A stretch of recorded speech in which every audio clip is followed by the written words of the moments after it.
E agora nós vamos ao Rio de Janeiro, porque especialistas ouvidos pela CNN indicam uma deflação para o mês de julho. Seria a maior queda inflacionária desde o início do Plano Real, lá na década de 90, 1994. Tivemos início o Plano Real. A Bruna Carvalho tem mais informações sobre essa projeção indicada, né, Bruna? Conta pra gente. Muito bom dia mais uma vez.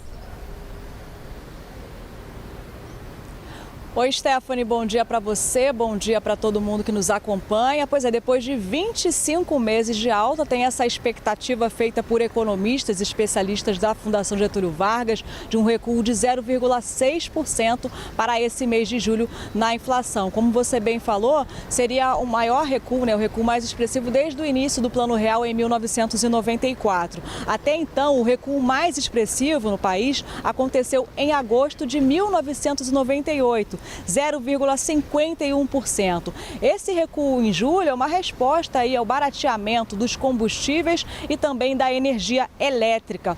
Ontem, a desaceleração da inflação foi indicada no IPCA 15, ficou em 0,13%. Para o economista da FGV, o André Braz, devido à data da coleta, não foi possível mensurar o total impacto, já que foi uma parcial, então não deu para ver todo esse impacto em relação aos combustíveis e à energia elétrica após a limitação, quando a gente fala da alíquota do ICMS, que ficou entre 17% e 18% após aquela lei nacional. Já o economista e professor da PUC-Rio, Roberto Simonar, alerta que a queda nos preços de julho já não deve ser uma tendência para os próximos meses. Ele destaca pressões inflacionárias, inclusive internacionais. Ressalta que a gente vê hoje muitos aumentos dos preços do exterior, causados por problemas aí de produção e que estão pressionando as inflações desses países e acabam também afetando aqui o Brasil. Ainda falando dessa questão dos combustíveis e também da energia elétrica, segundo o André Braz da FGV, os combustíveis e energia somam mais de 10% dos gastos mensais dos brasileiros. Por isso que deve ter essa mudança significativa, já que a gente vem desse momento de um barateamento expressivo. Já um levantamento da LCA Consultores estima uma queda de 3,76% no segmento transportes. Já a alimentação deve continuar em alta, puxada especialmente pelas frutas, ovos, carnes, leites e os seus derivados. O resultado oficial da inflação brasileira de julho deve ser divulgado pelo Instituto Brasileiro de Geografia e Estatística no dia 9 de agosto. Volto com vocês.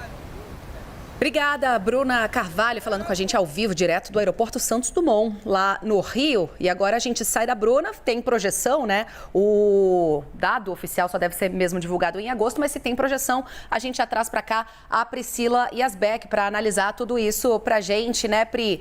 É redução no preço dos combustíveis e aquele efeito cascata, Tudo no país, basicamente, é transportado por rodovias, Então, acaba refletindo também nas outras coisas e essa deflação também nos outros itens já está chegando, Pri? Já é possível ver isso realmente ali na cestinha do mercado?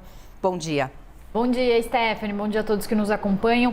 Ontem o que o dado do IPCA 15 trouxe, que mede os preços do meio de junho ao meio de julho, foi uma queda no preço dos combustíveis e da energia, mas ainda uma pressão nos alimentos, Então, de certa forma, dá para sentir já algum alívio, puxado por esse alívio nos combustíveis, também na energia, mas não tanto nos alimentos, O leite longa-vida, por exemplo, foi destaque de alta, subiu 22%, e como a inflação ela vem acima de 2 dígitos acumulada desde setembro do ano passado, a sensação é que os preços ainda estão pesando no bolso. Mas o que os economistas estão dizendo é que, de fato, quando vier esse dado do IPCA fechado do mês de julho, que vai sair no dia 9 de agosto, aí sim a leitura deve ser uma leitura de deflação, então com essas perspectivas aí variando de uma queda de 0,5% a 0,6%, é o que os economistas estão projetando, mas o que esse dado não conta, É um dado que ele conta uma queda nos preços do mês de julho, mas ele não é toda a história, Qual que é toda a história? Toda a história é que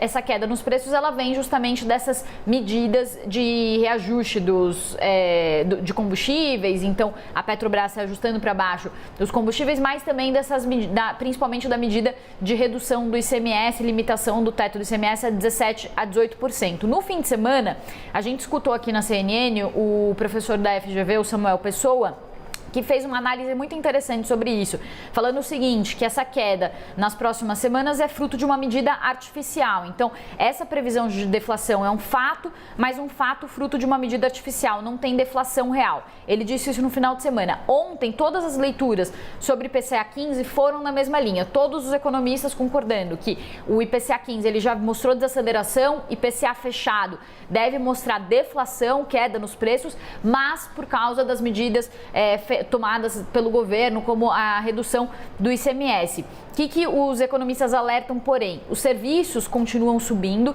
então isso mostra que a inflação ainda está pressionada, mesmo com essas medidas artificiais. Se a gente olhar os outros itens do índice, eles mostram uma pressão ainda da inflação, os itens que não foram afetados por essa redução de impostos. E mais que isso, existem alguns riscos aí que vêm também do cenário externo. Então, o petróleo hoje, por exemplo, já está aumentando, com a Rússia subindo o tom em relação ao fornecimento de gás para a Alemanha e para países europeus, então isso também traz uma pressão sobre petróleo. E tem um outro fator aqui que também está afetando a gente, que é o dólar mais alto.